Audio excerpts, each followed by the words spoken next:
Nintendo has a recent history of hosting unconventional battle royales, with titles such as Tetris 99 and the now delisted Super Mario Bros. 35. This genre has been taking the world by storm, and Pac-Man 99 is yet another implementation of a classic franchise into this wildly addicting and popular gameplay style. While its paid DLC is rather questionable in pricing and application, the game proper is an adrenaline-pumping thrill ride that never gets old no matter how many times you play.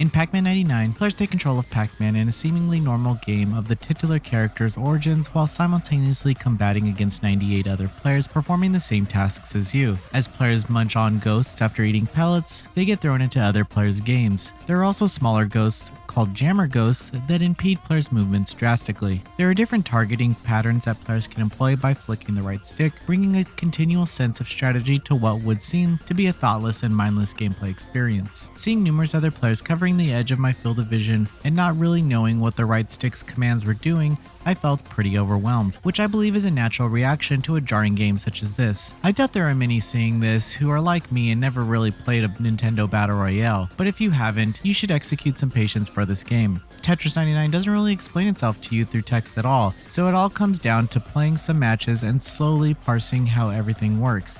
Despite the potential perplexity a brand new player might encounter, the gameplay loop itself is still satisfyingly addicting regardless. First and foremost, you have to at least enjoy remotely playing vanilla Pac-Man to derive any real sense of enjoyment from this title, since, after all, this is what this experience is based on. However, you also don't need to be an expert on anything of the sort to have fun or eventually gather what is going on. Pac-Man 99 is nothing not approachable. As long as you have the gist of the gameplay loop and how it works, you will gradually gain footing in the constant bouts to be one of the last remaining players. Aside from the free 99 player mode, which I spend most of my time in, there's a slew of gameplay modes locked behind paid DLC that are honestly not too exciting or fulfilling. The first of these additional modes is CPU Battle, which is essentially the same idea of the standard 99 player battle royale, except instead you face off against 98 CPU players. This is supposedly a beginner friendly mode to instill new players with getting the feel for Pac-Man battles, but to be blunt, I find it unnecessary. The calm difficulty levels can be adjusted, but I found that I gained the most practice when playing against actual players. There is no unique sense of fulfillment or even fun when playing against CPUs, so its inclusion, left alone in its price nature, leaves me a little baffled if anything else.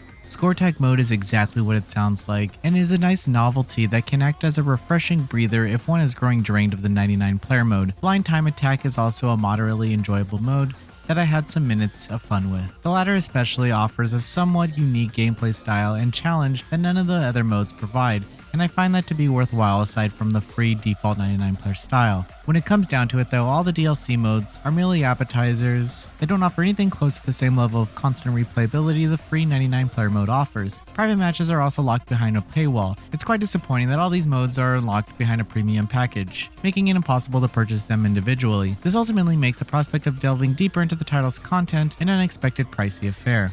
Pac-Man 99 is an exceptionally entertaining battle royale boasting a genius incorporation of speedy matches and on-the-fly strategy. Its default free mode is where players will be spending most, if not all of their time duking it out, while its pricey paid packages are tough sells that offer very little in the realms of replayability or meaning. I personally recommend sticking to the free version, but if you find yourself wanting some more variety, no matter how slight it is, those extra modes are worth picking up. Noisy Pixel is giving Pac-Man 99 an 8 out of 10.